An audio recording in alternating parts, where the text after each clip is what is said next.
আপনারা শুনছেন আশাপূর্ণা দেবীর লেখা সুবর্ণলতা।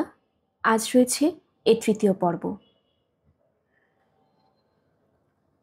না, সুবর্ণলতার শ্বশুরবাড়ির আর কেউ ছাদে উঠবার সিঁড়িটার প্রয়োজন অনুভব করেনি। রান্নাঘরের নিচু ছাদটা তো রয়েছে দোতলায়, তাছাড়া উঠোনটাও রয়েছে অত বড়। এতে আর গেরস্থর কাপড় শুকোতে দেওয়া, বিছানা রোদে দেওয়া, কি বড়ি আচার আমসত্ত্ব জার কলিবর চাহিদা মিটবে না? মিটছে, অনায়াসেই মিটছে। সিঁড়ি থাকলেই বা কে ওই তিনতলার মাথায় উঠতে যেত ওইসব বোঝা বই? সুবর্ণলতা সবই খ্যাপামি। বলে কি না, আমি বইব, তোমরা সিঁড়ি বার দেখো। সারা সংসারে সমস্ত ভিজে কাপড় কাঁথা বিছানার বোঝা বই নিয়ে যাব আমি। আচার আমসত্ত্ব বড়ি তাও তসর মটকা পরে দিয়ে আসবো, নামিয়ে আনবো। কাউকে সিঁড়ি ভাঙতে হবে না। কিন্তু ওর এই ক্লেশ শিকারের প্রতিশ্রুতিতে উৎসাহিত হয়নি কেউ।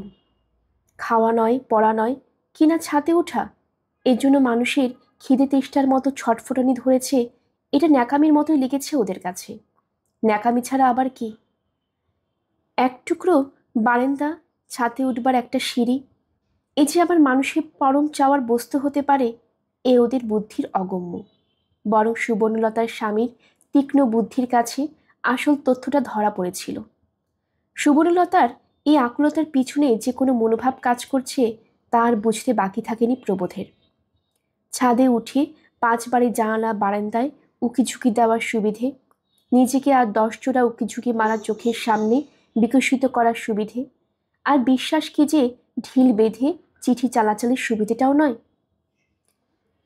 প্রবোধের তার সিঁড়িতে প্রবল আপত্তি। সুবোধ বরং কখনো কখনো বলেছে, বোনাসের টাকাটা বেড়েছে, লাগিয়ে দিলে হয় সিঁড়িটা। প্রবোধের প্রতিবন্ধকতাতেই সেই ইচ্ছে থেকে নিবৃত্ত হয়েছে সুবোধ। বুদ্ধিমান ভাই যদি বলে, মাথা খারাপ, ওই টাকাটা সংসারে সত্যিকার দরকারি কাজে লাগানো যাবে। নির্বিরোধী দাদা কি সে কথার প্রতিবাদ করে?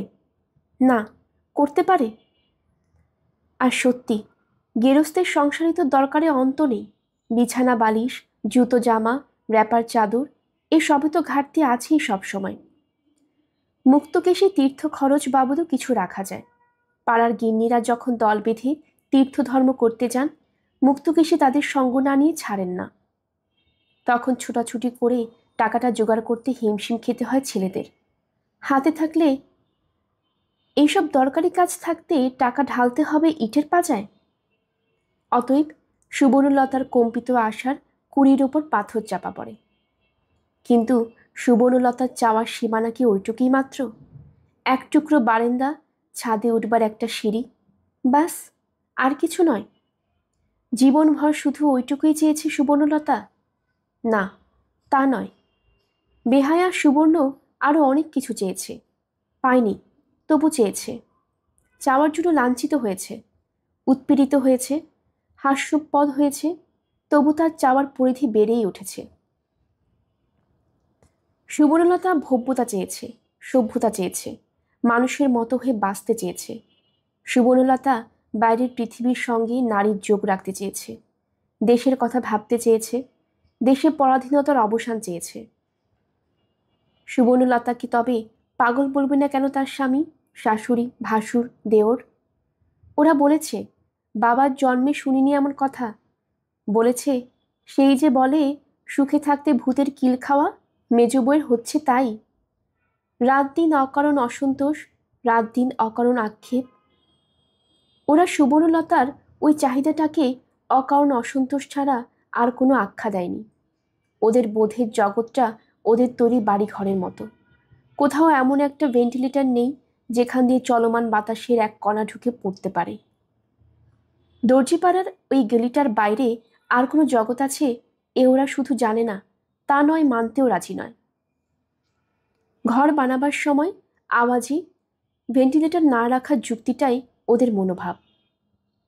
কোনো দরকার নেই অনর্থক দেয়ালটায় ফুটো রাখা, পাখিতে বাসা বানাবে আর জঞ্জাল জড়ো হবে, এই তো লাভ। অনর্থক পাখির বাসায় জঞ্জাল জড়ো করতে চায়নি ওরা, তাতে শুধু লোকসানি দেখেছে। ওদের বোধের ঘরেও ভেন্টিলেটরের অভাব, কিন্তু সুবর্ণলতা কেন বহির্জগতে বহমান বাতাসের স্পর্শ চায়? এই বাড়ির বউ হয়েও তার সমস্ত সত্তা কেন মুক্তির আকাঙ্ক্ষায় ছটফট করে? তার পরিবেশ কেন অহরহ তাকে পীড়া দেয়, আঘাত হানে? তাই প্রশ্নের উত্তর একদা সুবর্ণলতার বিধাতাও চেয়ে পাননি। যেদিন আসন্ন সন্ধ্যার মুখে সুবর্ণলতার শেষ চিহ্নটুকু পৃথিবী থেকে লুপ্ত হয়ে গেল, চিতার আগুনের লাল আভায় আকাশের লাল আভায় মিশল। ধোঁয়া আর আগুনের লুকোচুরির মাঝখান থেকে সুবর্ণলতা পরলোকে পৌঁছে গেলেন।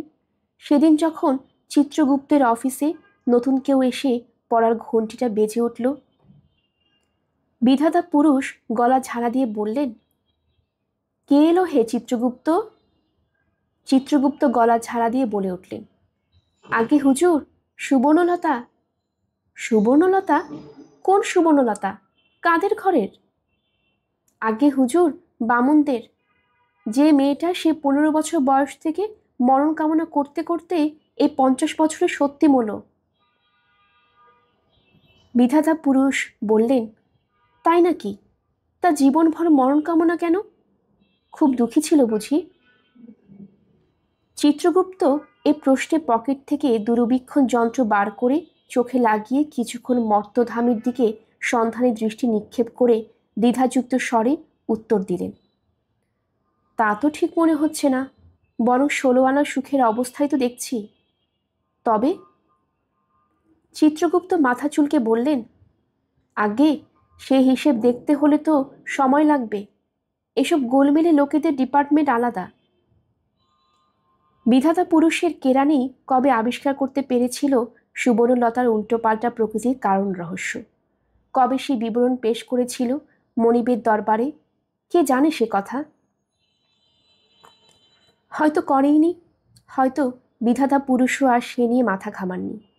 মুহূর্তে মুহূর্তে কত কোটি কোটি বার ঘোপটি পড়েছে, কত হাজার কোটি লোক আসছে, বামুনদের সুবর্ণলতাকে কে মনে করে বসে থেকেছে?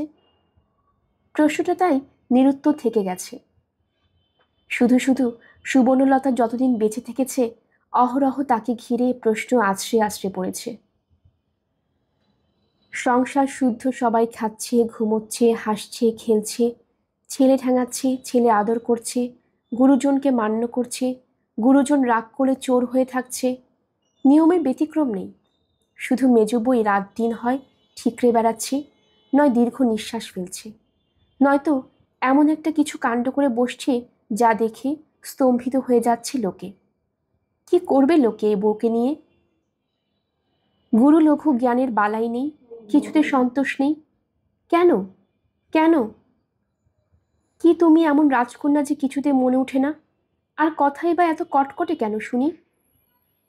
প্রথম ছেলেপুলে হচ্ছে, লজ্জায় মাথা হেঁট করে বসে থাকবি তা নয়, আতো ঘরে ঢোকার মুখে বলে কি না, এত সব ময়লা ময়লা কাপড় বিছানা দিচ্ছেন, ও থেকে অসুখ করে না বুঝি?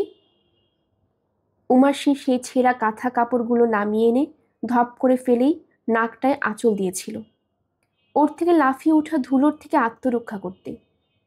জায়ের কথা শুনে চমকিয়ে আঁচল ছেড়ে শঙ্কিত দৃষ্টি মেলে শাশুড়ির দিকে তাকালো। হে ভগবান, যেন শুনতে না পেয়ে থাকেন। কিন্তু ভগবান উমার সে প্রার্থনা কানে নেবার আগেই মুক্তকেশীর কানে পৌঁছে গেছে তার বধূমাতার বাণী। মুক্তকেশী তখন ছেলের নাড়ি কাটবার জন্যে চেঁচারে গুছিয়ে রাখছিলেন। প্রসব বেদনার বাড়াবাড়িটা হবার আগেই সব কিছু গুছিয়ে রাখেন সুগৃহিণী মুক্তকেশী। অবশ্যই ইতিপূর্বে বউয়ের আতুর তুলতে তাকে হয়নি। বড় বৌমার মা গরিব দুঃখী বিধবা মানুষ হলেও প্রথম দ্বিতীয় দুবারই মেয়েকে কাছে নিয়ে গেছেন। মুক্তকেশী যা করেছেন নিজের মেয়েদের, তবে আসলে পোস্ত হয়েছেন যা ননদ ভাসুরঝি দেওরঝিদের ওপর হাত পাকিয়ে। একান্নবর্তী সংসার ছিল তো আগে। তাছাড়া হাড়ি ভিন্ন হলেও আপদে বিপদে সবাই সবাইয়ের করেছে। মুক্তকেশী বেশি করিতকর্মা বলে বেশি করেছেন। কিন্তু মুক্তকেশী কি এতখানি বয়সে এমন দুঃসাহসিক স্পর্ধার কথা শুনেছেন কখনো? না, জীবনে শোনেননি। প্রসব বেদনায় ছটফট করতে করতে যে কোনো ঝি বউ এতটা অধ্যত্ব প্রকাশ করতে পারে, এ মুক্তকেশীর ধারণার বাইরে, জ্ঞানের বাইরে, স্বপ্নের বাইরে। হাতের চেঁচারি শু হাতে ফুটিয়ে থ হয়ে গিয়ে বলে ওঠেন মুক্তকেশী। কি বললে মেজ বৌমা?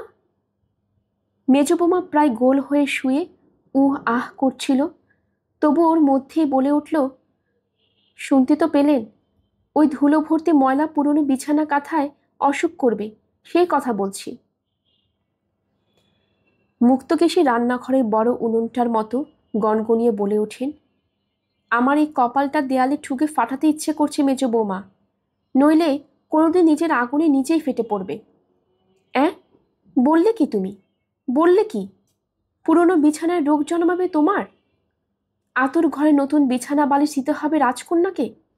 গালে মুখে চড়াবো নাকি আমি? ভূভারতে যে কথা কেউ না শুনেছে সেসব কথা আমায় শুনতে হচ্ছে পদে পদে। তবে কি করতে হবে তাহলে?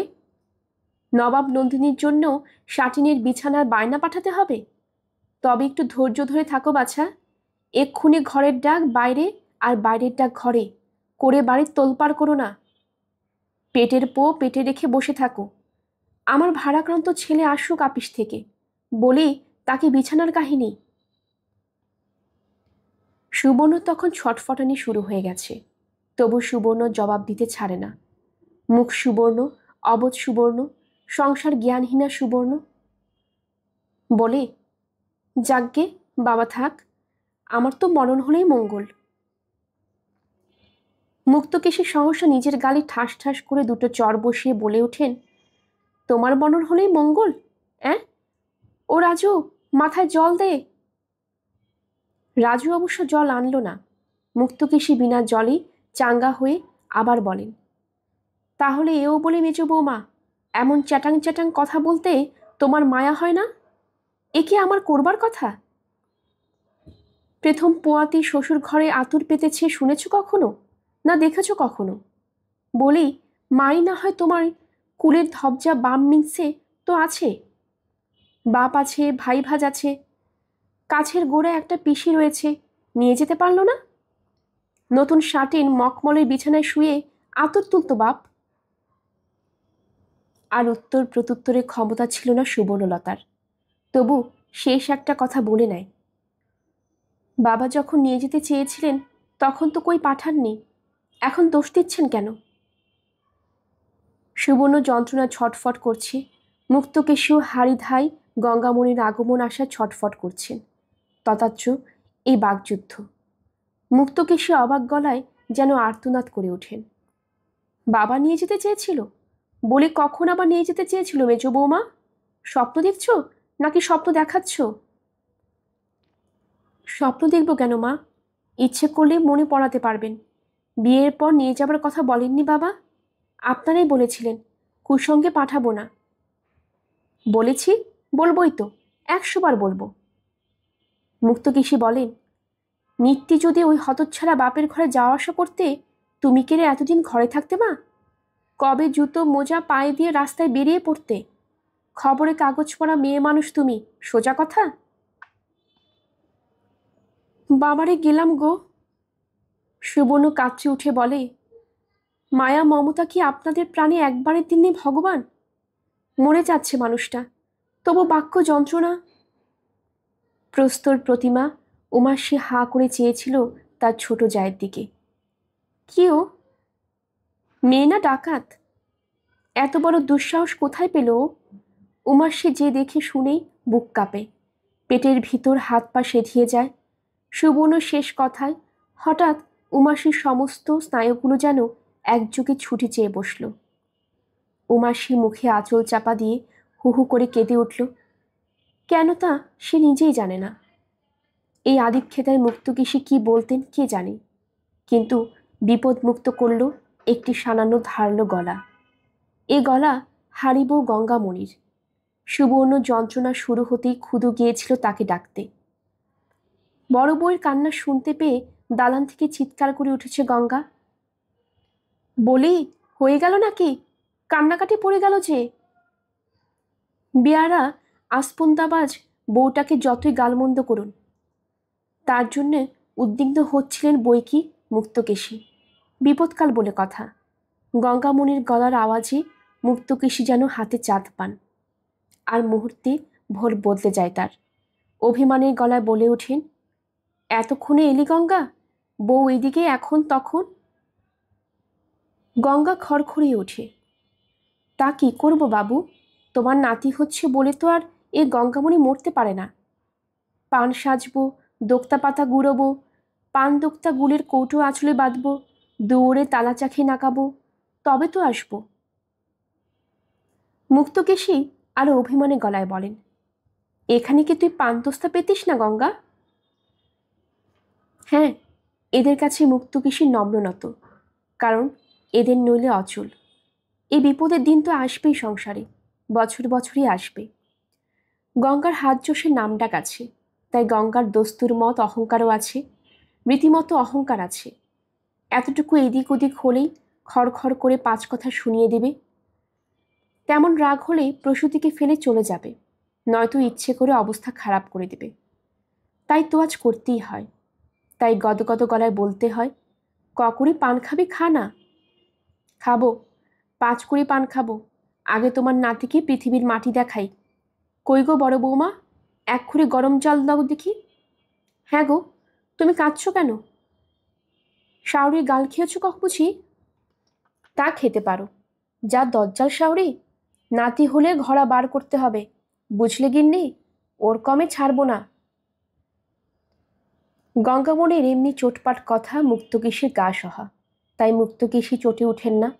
চেষ্টা করে হেসে বলেন, আচ্ছা নাতি আনতো আগে, হবে তো একটা মেয়ের টিপি, বুঝতেই পারছি।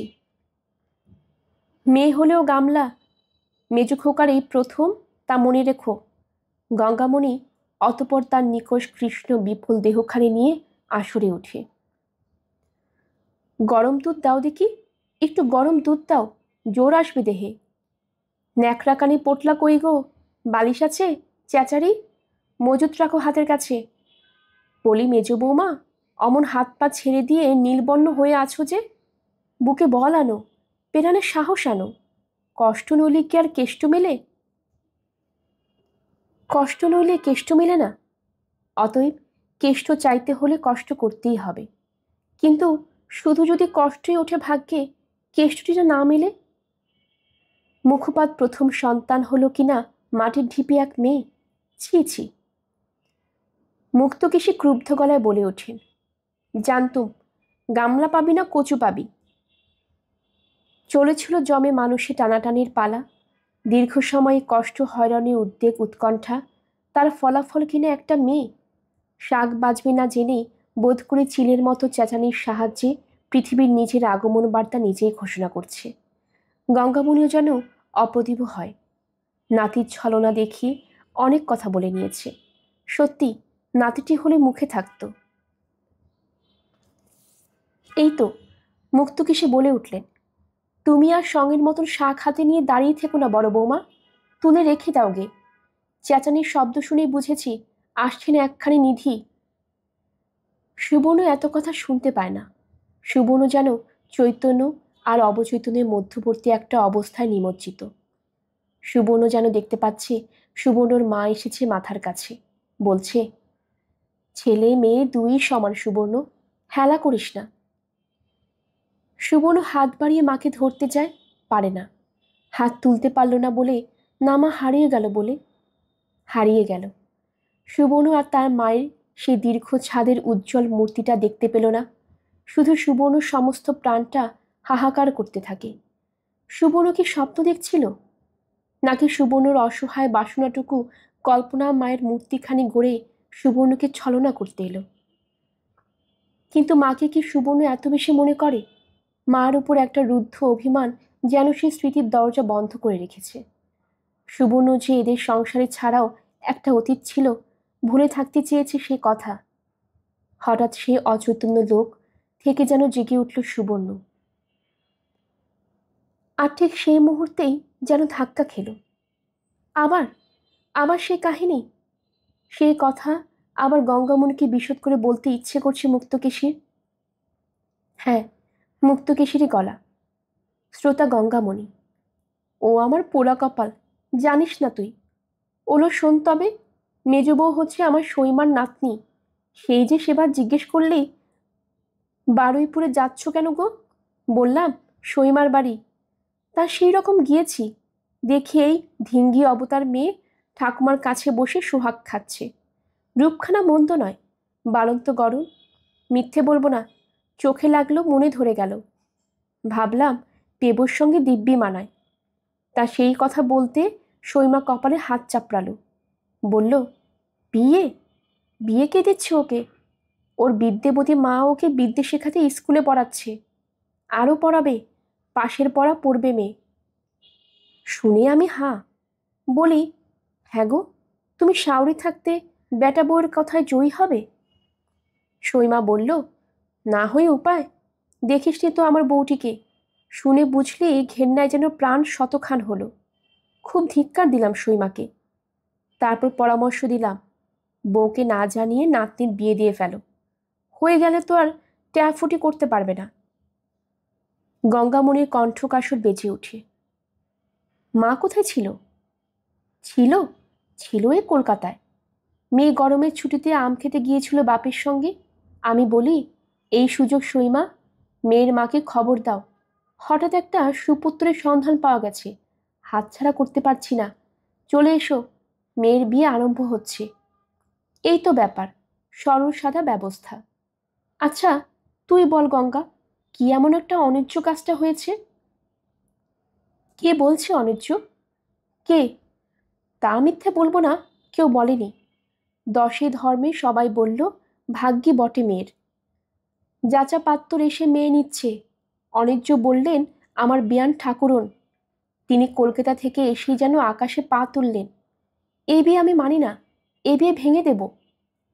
অ্যাঁ? গঙ্গামণি শিউরে উঠে, বিয়ে ভেঙে দেবে বললে? বলল তো। মেয়ে জামাইয়ের মুখ দেখল না, একটু আশীর্বাদও করল না, ভিটে পা দিল না, শাওরির সঙ্গে কথা কইল না। সোয়ামীকে ডেকে বলল, ভালো চাও তো মেয়ের বিয়ে ভাঙো, নইলে এই চললাম।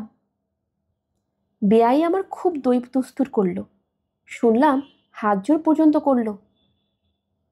মাগি একেবারে বজ্জর, শুনল না কথা, ঠক ঠক করে গিয়ে গাড়িতে চড়ে বসে বলে গেল, তুমি যেমন আমায় ঠকিয়েছ, আমিও তার শোধ নিচ্ছি, তোমার সংসারে আর নয়। ব্যাস, সেই উপলক্ষ। ঘর সংসার ত্যাগ দিয়ে তেজ করে চলে গেল কাশিতে বাপের কাছে। ব্যাস, আর এলো না। এলো না? গঙ্গামণি যেন শুনে পাথর। এলো না কি গো সুবোধের মা? পাগল ছাগল নয় তো? পাগল? হবু পাগল করতে পারে মানুষকে? ওই বউ নিয়ে তো আজন্ম সইমা জ্বলে পুড়ে মরেছে।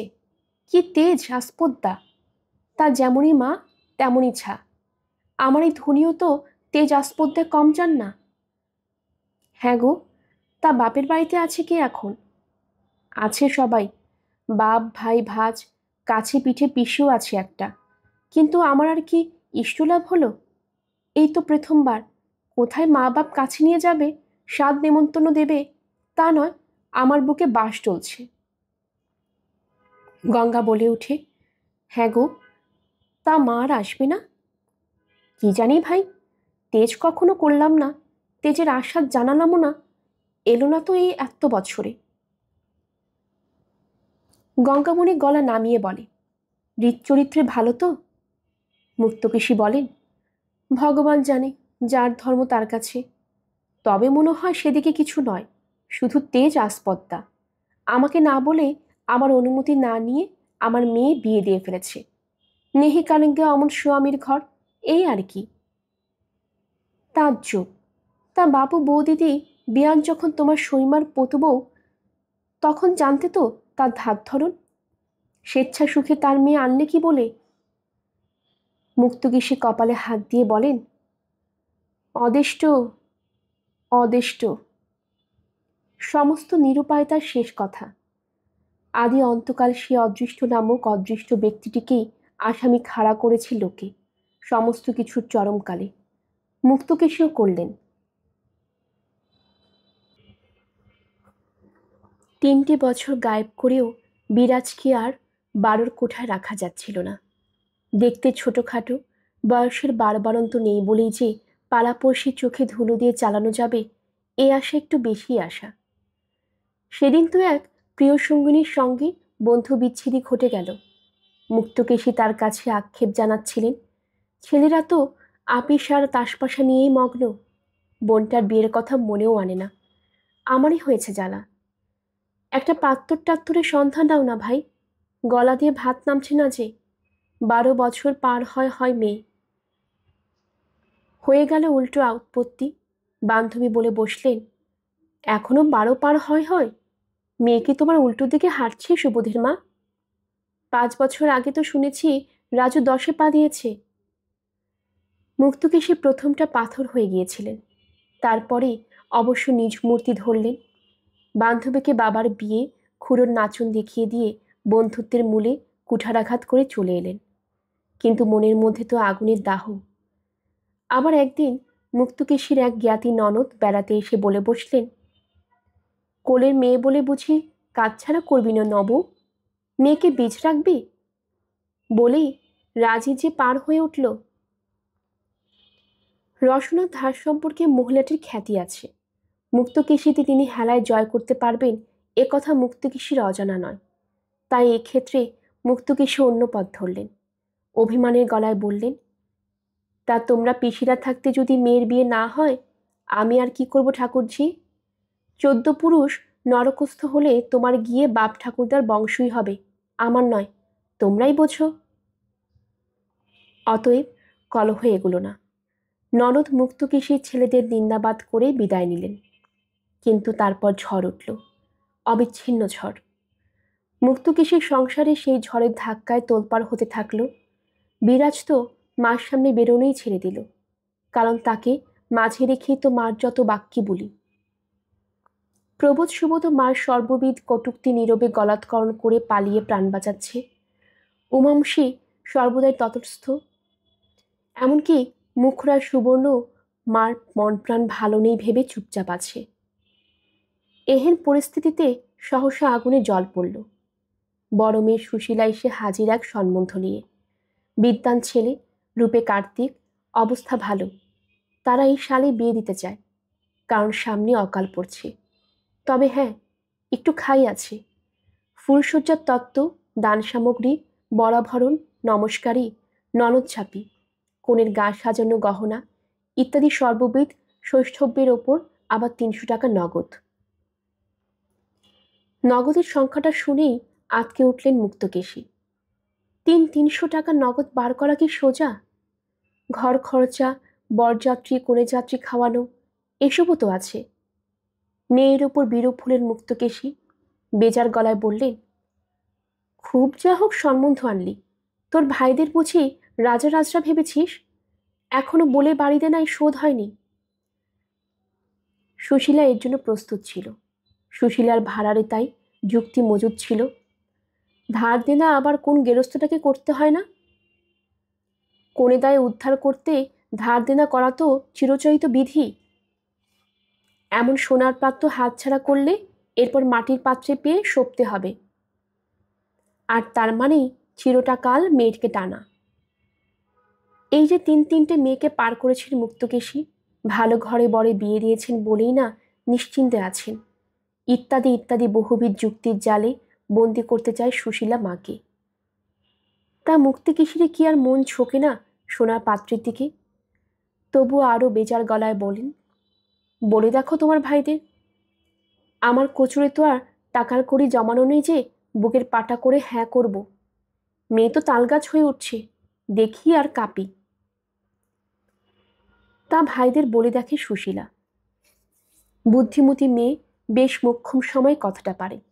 4 ভাই যখন শাড়ি দিয়ে খেতে বসেছে বড় বড় কাঁঠাল কাঠের পিঁড়ি পেতে, সামনে মা বসেছেন পাখা হাতে করে, বউরা ধারে কাছে ঘুরছে নুনটুকু লেবুটুকু লাগবে কিনা জানতে, তখন মায়ের হাত থেকে পাখাখানা নিয়ে নাড়তে নাড়তে সুশীলা বলে ওঠে, হ্যাঁ রে, তা রাজুর বিয়ের কি করছিস তোরা?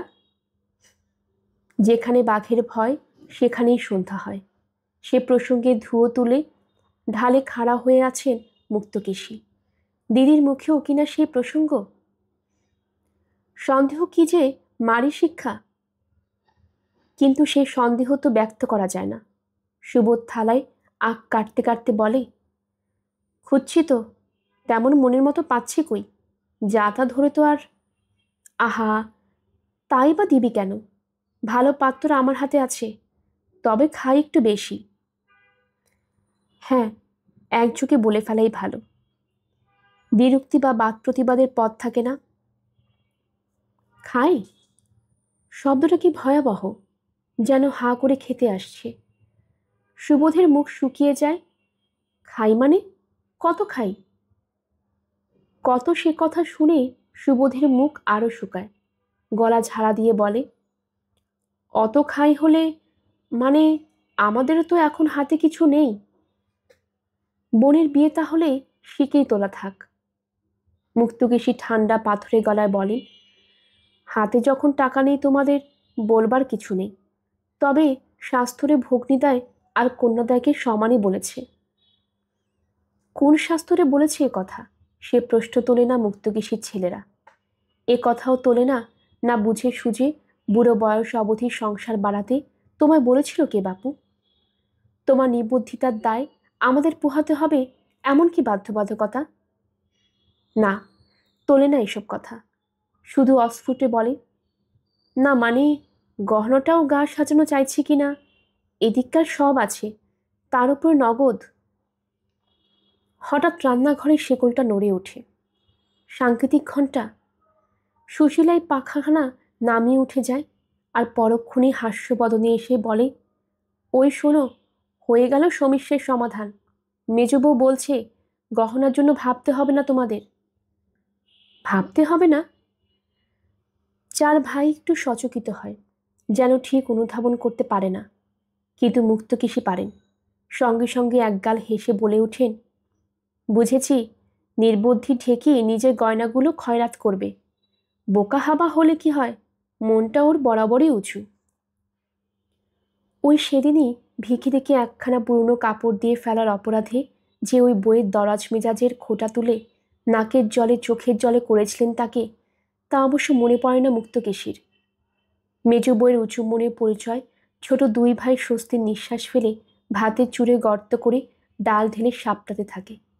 বড় ভাই মাথাটা নিচু করে ভাতটা নাড়াচাড়া করতে থাকে, এবং মেজু ভাই প্রচণ্ড রাগকে সংহত করতে বড় বড় গ্রাস তুলতে থাকে মুখের মধ্যে তার উপর। অসহ্য, অসহ্য এই সর্দারি। স্বামীর অনুমতি নেওয়া দূরে থাক, স্বামীর সঙ্গে একবার পরামর্শ করে নেবার দরকার বোধ করলো না। ভেবেছে কি ও? প্রশংসা কুড়াবেন?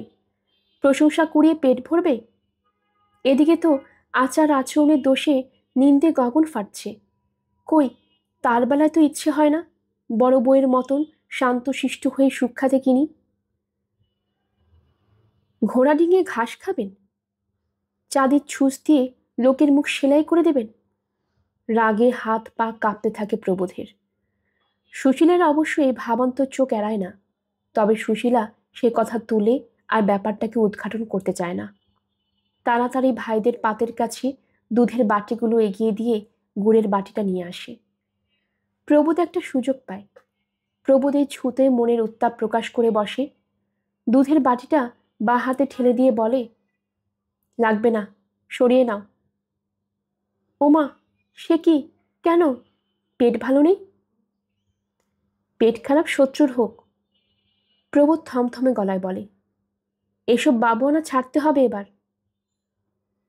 সুশীলা বুঝেও না, না বুঝার ভান করে, ফিকে গলায় বলে, হঠাৎ বাবুয়ানা কি দোষ করল?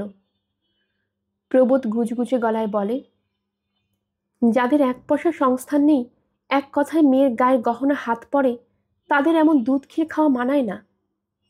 বলে ফেলেই অবশ্য ঘাটটা গুজে যায় প্রবোধের, কারণ ঠিক এমন একটা স্পষ্ট কিছু বলে ফেলার ইচ্ছে তার ছিল না। চোরাগোপ্তা একটু ইশারা দিতে চেয়েছিল, হলো না। মায়ের পরবর্তী প্রতিক্রিয়ার আশঙ্কায় মুখটা হিম হয়ে গেল তার। এরপর আর কি, ও গহনা ছবির মুক্তকেশী? কিন্তু মুক্তকেশী কি সুবর্ণলতা? তাই অভিমান ভরে সুবিধের সুযোগ পণ্ড করবেন না। সুবর্ণলতার মতো বোকা নয় মুক্তকেশী। মুক্তকেশী তাই তেতো গলায় বলে ওঠেন, তা ওই দুধটুকু সরালেই সব সমস্যার মীমাংসা হবে? না ওই বাঁচানো দুধটুকু পুনরায় গরুর বাটে উঠে গিয়ে আবার পয়সা ফিরিয়ে আনবে? বাড়িতে কন্যাদের উপস্থিতি হলে ঝি বইয়ের গহনা হাত পড়ে না এমন রাজার সংসার কটা দেখেছিস তুই? মেজ বৌমা নিজ মুখে ফুটে বলেছে, সেইটুকুই আহ্লাদের, নইলে দরকারের সময় ছলে বলে কৌশলে নিতেই তো হতো। দিতে চেয়ে খুব একটা মহত্তর কিছু করেনি মেজ বৌমা, বড় বৌমারও থাকলে দিত। অর্থাৎ প্রবোধের ঠ্যাস দেওয়া কথার ফল হলো এই, সুবর্ণলতার মহত্ব, উদারতার সবকিছুই এখন তৃতীয় বিভাগে পড়ে গেল। সুবর্ণলতার উঁচু মনের পরিচয়টা ধামাচাপা পড়ে গেল। সুবর্ণলতার সুখ্যাতিটা মাঠে মারা গেল। মুক্তকেশী অতপর বসে বসে ফিরিস্তি দিতে লাগলেন। এহেন ঘটনা আর কবে কোথায় দেখেছেন এবং কীরকম সোনাহীন মুখ কেড়ে সেই সব বউরা গা থেকে গহনা খুলে দিয়েছে ননদের বিয়েতে, ভাসুরঝির বিয়েতে। তবে সুবর্ণলতা এত কিছু বাহাদুরি দেখায়নি। সুবর্ণলতা নতুন কিছু দৃষ্টান্ত স্থাপন করেনি।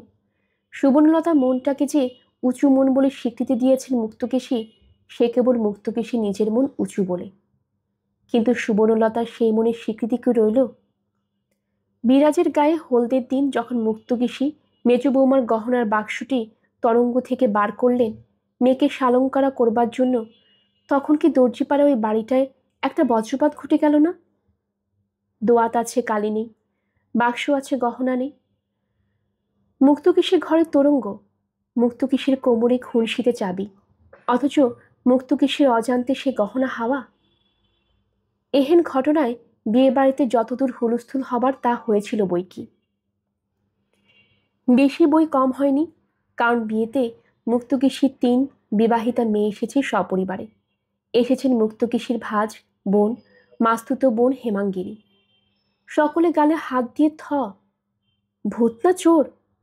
চোর যদি তো বাক্সটা শুদ্ধই নেবে, বাক্স খুলে আংটি মাকড়ি মল ইত্যাদি কুচো কাঁচা গহনা রেখে দিয়ে বালা বাজবুদ্ধ, চিক, সীতাহার, শাখা অনন্ত, পালিশ পাতের চুড়ি ইত্যাদি করে বড় বড় গহনাগুলি বেছে নিয়ে যাবে? এত সময় হবে চোরের? তাহলে রাত বিরেতে সিঁড়ির ছায়া কি উঠোনের ছাঁচতলায় ভূতের দেখা মেলে বলেই যে লোকে গহনা চুর ভূতে বিশ্বাসী হবে এমন হয় না। শেষ অবধি তবে ঘরের মানুষ। কে সেই মানুষটি? কোন ঘরের? মুখে মুখে কথা ফেরে, কথা কানে হাঁটে, অনেক কান ঘুরে সুবর্ণলতা কানে এসে পৌঁছয় উত্তরটা। আর কে? যার জিনিস সে? হ্যাঁ, সে নিজেই। তাছাড়া আর কি? সুখ্যাতি কিনতে লোক দেখিয়ে দানপত্তরে সই করে বসে হাত পা কামড়ে মরছিল, অতএব তলে তলে পাচার। বাপের বাড়ি যাওয়া আসা নেই, তাতে কি? এ বাড়িরই আনাচে কোনাচে কোথাও সরিয়ে রেখেছে, পরে তাক বুঝে ব্যবস্থা করবে। দিয়ে ফেললে তো হাত ছাড়া গোত্তর ছাড়া। সরিয়েছে কখন? ওমা, তার আবার ভাবনা কি? গঙ্গা স্নান জান্না মুক্তকেশী, তাসের আড্ডায় চাবি, সে অমন 5টা চাবি ঘুরিয়ে ঘুরিয়ে খুলে ফেলা যায়। ভাড়ারের বাসনের সিন্দুকের মর্চে ধরা তালাটা খুলে দেয়নি সেদিন সুবর্ণলতা? খুলে দিয়ে বাহাদুরি নেয়নি? পান সাজছিল সুবর্ণলতা, কাছে এসে কানে ঢেলে দিল একজন কথাটা। সুবর্ণলতা দাঁড়িয়ে উঠল, বলল, কি বললে? ও বাবা, এই যে নাগিনীর মতো ফোঁস করে উঠে গো। আমি বলিনি বাবা, বলেছে তোমার শাশুড়ি। কোথায় তিনি? আরক্ত মুখে আগুনের মতো গনগনিয়ে উঠে সামনে এসে মুখোমুখি বলবার সাহস হলো না বুঝি? জানি না বাবা, তোমাদের কথা তোমরা জানো, বলে জ্ঞাতি ননদ পালায়। ভেবেছিল কথাটা নিয়ে জ্ঞাতি জেঠির একটু নিন্দেবাদ করবে। ব্যাপার দেখে থেমে গেল, সরে পড়ল। কিন্তু সুবর্ণলতা কি থেমে থাকবে? সুবর্ণলতা কি তার মার সত্যবতীর রক্তে মাংসে তৈরি নয়, যে সত্যবতী কখনো মিথ্যার সঙ্গে আপোষ করে চলতে পারেনি, কখনো অন্যায় দেখে চুপ করে থাকেনি? সুবর্ণলতা সেই একবারই লোকের সামনে মুক্তকেশীর মুখোমুখি এসে দাঁড়ালো, বলল, গহনা হারানোর কথায় কি বলেছেন? মুক্তকেশী তার মেজ বৌমার অনেক মূর্তি দেখেছেন, কিন্তু ঠিক এই মূর্তিটি বোধহয় দেখেননি, তাই ফিকে গলায় বলেন, কি আবার বলবো? বলেননি আমি সরিয়ে ফেলেছি? মুক্তকেশী গালে হাত দেন। ওমা, শোনো কথা, তোমার জিনিস তুমি বলে কত আহ্লাদ করে ছোট ননদকে দেবে বললে, তোমায় ও কথা বলতে যাব কেন? ছি ছি, আমি পাগল না ভূত? নিজের অভিনয় ক্ষমতায় নিজেই প্রীত হন মুক্তকেশী। সুবর্ণলতা এদিক ওদিক তাকিয়ে বলে, তবে যে রঞ্জা ঠাকুরজি বলল। মুক্তকেশী কথাটা লুফে নেন। উদাস গলায় বলেন, তা তো বলবেই, জ্ঞাতি সত্তর যে, জ্ঞাতি মুখে এমন কথা শোভা পায়। তবে আপনি কাকে সন্দেহ করছেন? সন্দেহ আর কাকে করব বাছা? করি আমার অদৃষ্টকে। গহনার জন্য এখন শ্বশুর বাড়িতে কত খোয়ার হয় দেখো মেয়েটার। হবে বললেই তো হয় না। সুবর্ণলতা তীব্র স্বরে বলে, বার করতে হবে গহনা। ওমা, বার করব কোথা থেকে? হদিস জানি? মুক্তকেশী হদিস জানে না, কিন্তু মুক্তকেশীর বউ সে হদিস বার করে ছাড়বে। মুক্তকেশীর ঘোমটা দেওয়া বউ ঘোমটা মুখে সকলের সামনে মুখ তুলে চেঁচিয়ে ওঠে, আপনার ছেলে কই? মেজ ছেলে? ওমা, কি সর্বনেশে কথা! তাকে কি দরকার? আছে দরকার। তা এই একবারই লোকের সামনে ডেকে কথা কইবে নাকি তুমি তার সঙ্গে? কইব, কইতেই হবে। খুদু ডেকে আনো তো তোমাদের মেজদাদা বাবুকে। চটি জুতো শব্দ করতে করতে বাইরের ঘর থেকে ভেতরে এলো প্রবোধ। অলস আদুরে গলায় শুধল, মা, ডেকেছ কেন গো? মা নয়, আমি। দর্জিপাড়ার গলির ওই বাড়িটায় আরেকটা বাজ পড়ল। বুঝিবা এ কাজটা আরো ভয়ঙ্কর, আরো সাংঘাতিক। মুক্তকেশীর পাশ কাটিয়ে মুক্তকেশীর সামনে, একবারই লোকের সামনে, মুখের ঘোমটা কমিয়ে বরের মুখোমুখি দাঁড়িয়ে বউ তীব্র গলায় উচ্চারণ করল, মা নয়, আমি। প্রবোধের মুখটা হঠাৎ অমন পাংশু হয়ে গেল কেন? প্রবোধ হুঙ্কার দিয়ে বউকে থামিয়ে দিতে পারল না কেন? অমন বোকার মতো শিথিল গলায় প্রশ্ন করল কেন? তার মানে সুবর্ণলতা কি সত্যি পাগল হয়ে গেছে? সুবর্ণলতা কি ভুলে গেছে সে কোথায় দাঁড়িয়ে আছে, কাদের সামনে? তা নইলে কি করে সুবর্ণলতা তেমনই স্বরে বলতে পারে, মানে বুঝতে খুব কষ্ট হচ্ছে। গহনাগুলো কোথায় সরিয়েছ? গহনা? আমি? কিসের গহনা? মানে সেই গহনা? আমি কি জানি। বাহ! প্রবোধের জিভ তোতলানোর অভিনয় শুরু করে, কিন্তু মুক্তকেশীকে দাঁড়িয়ে ছেলের এই অপমান সহ্য করবেন? তা তো আর হয় না। মুক্তকেশী কোনো এ ধাক্কায় বউকে ঠেলে সরিয়ে দিয়ে বলেন, বাড়তে বাড়তে একেবারে যে আকাশে পা তুলছ মেজ বৌমা। কাকে কে বলছে জ্ঞান নেই? আছে, জ্ঞান ঠিকই আছে। ধাক্কা খেয়েও নির্বৃত্ত হয় না সুবর্ণলতা। বলে, খুব তো মাতৃভক্ত ছেলে আপনার। মায়ের পা ছুঁয়ে দিব্যি গালুক না, ও জানে কি না গহনা কোথায় আছে। বেশ, তাই করছি। প্রবোধ মায়ের পা থেকে হাত চারেক দূরে দাঁড়িয়ে হাত পা ছড়ে পা ছুঁয়ে দিব্যি গালছি। ডরাই নাকি? এত বড় আস্পর্ধার কথা! আমি চোর? আমি গহনা চুরি করেছি? চুরি করবে কেন? সাবধান করেছ। সুবর্ণলতা আরো তীক্ষ্ণ গলায় বলে, পাছে পরের ঘরে দামি জিনিসগুলো চলে যায় তাই বাদ দিয়েছ। তোমায় চিনি না আমি? দেব বলেছি বলে যাচ্ছে তাই করনি তুমি আমায়? ধরে ঠেকাওনি? হ্যাঁ, এই চরমতম অপমানের কথা ব্যক্ত করে বসল সুবর্ণলতা। পাছে লোক জানাজানি হয়ে যায় বলে মার খেয়ে যেটু শব্দটি করে না, তার এই বলে বসাটা আশ্চর্য বই কি। এমনই ধৈর্যচ্যুতি ঘটল সুবর্ণলতার যে তার জীবনে লজ্জাকর গোপনীয় খবরটা এমন করে উদ্ঘাটিত করে বসল। তার সুবর্ণলতার চরিত্রে হয়তো ওইটাই ছিল পরমতম ত্রুটি। সুবর্ণলতা যখন তখনই ধৈর্যের সীমা অতিক্রম করে বসত। সে অতিক্রম করে বসায় যে নিজে সে হাস্যাস্পদ হতো, হেয় হতো, সমালোচনার বিষয়বস্তু হতো, তা মনে রাখতে পারত না। সুবর্ণলতা যে তার ননদের গায়ে হলুদের দিন গলায় আঁচল পাকিয়ে মরতে গিয়ে একটা কীর্তি করে বসেছিল, এতে কেউ সুবর্ণলতাকে মমতা করেছিল, নাকি প্রবোধকে নিন্দে দিয়ে সত্য পথে স্থির তার বউকে বাহাবা দিয়েছিল? মোটেই না। সুবর্ণলতাকে শুধু ছি ছিক্কার করেছে সবাই, কারণ সুবর্ণলতার জন্য ডাক্তার ডাকতে হয়েছিল সেদিন। কি লজ্জা, কি লজ্জা! মুক্তকেশী কেন গলা দড়ি দেননি সেদিন, এই আশ্চর্য। আচ্ছা, বিরাজের বিয়েটা কি তবে বন্ধ হয়ে গেল? ইস, পাগল নাকি? মেয়ে বিয়ে বন্ধ হয়? মা মরলে তাকে ঘরে শেকল তুলে রেখে দিয়ে লোকে কন্যা সম্প্রদানটা করে নেয়। এত তুচ্ছ একটা বউ বাড়ির। তাছাড়া মরেও নিত, শুধু কেলেঙ্কারি করেছিল। একবেলা শুয়ে পড়ে থেকেই তো সরে গেল সেই দুর্বলতা। আবার তো পরদিন উঠে কাজকর্ম করতে লাগলো বিয়ে বাড়িতে। সবাই সঙ্গে খেতে বসতেও দেখা গেল মাছ লুচি নিয়ে। শুধু একটু বেশি শান্ত, একটু বেশি স্তব্ধ। কিন্তু লজ্জিত কি? আশ্চর্য, লজ্জিত হতে দেখা যায়নি কখনো সুবর্ণলতাকে। অথচ জীবনে কম কেলেঙ্কারি তো করে বসেনি। বারে বারে করেছে, যখন তখন। বিরাজের বিয়ে হয়ে গেল তাহলে? তবে বুঝি নিরলঙ্কার দেহে শ্বশুর বাড়ি গিয়ে দাঁড়াতে অনেক গঞ্জনা খেতে হয়েছিল বেচারাকে? না না, গহনাগুলো যে পাওয়া গেল শেষ পর্যন্ত। অদ্ভুত এক পরিস্থিতিতে পাওয়া গেল। মুক্তকেশী সেই তরঙ্গের মধ্যেই পড়ে গিয়েছিল কাপড় চোপড়ের খোঁজে।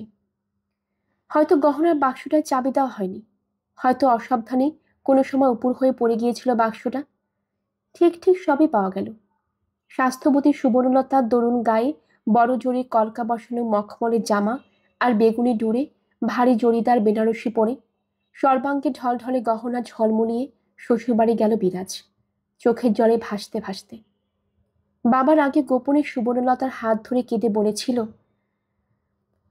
এতদিন তোমায় চিনতে পারিনি মেজবউ, কত লাঞ্ছনার কারণ হয়েছি।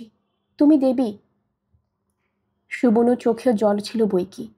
চোখের জল আর মুখের হাসি নিয়ে বলেছিল, যাক, একজন তবু চিনলে আমায়। তবু মনে জানবে ভূ ভারতে এসে একটু সার্থক হলাম। তা মনে কি আর রাখবে মেজবউকে? যা সিন্দুর বর হলো, পৃথিবীই ভুলে যাবে। গল্পের আসবাই অগ্নিলা চ্যানেলে আপনারা শুনছিলেন আশাপূর্ণা দেবীর লেখা সুবর্ণলতা। আজ ছিল 3য় পর্ব। আপনারা যারা নতুন আমাদের চ্যানেল শুনছেন, কাইন্ডলি চ্যানেলটি সাবস্ক্রাইব করে নেবেন, বন্ধুদের সাথে শেয়ারও করবেন। নতুন পর্বের জন্য আমন্ত্রণ জানানো হলো। সবাই ভালো থাকবেন। ধন্যবাদ।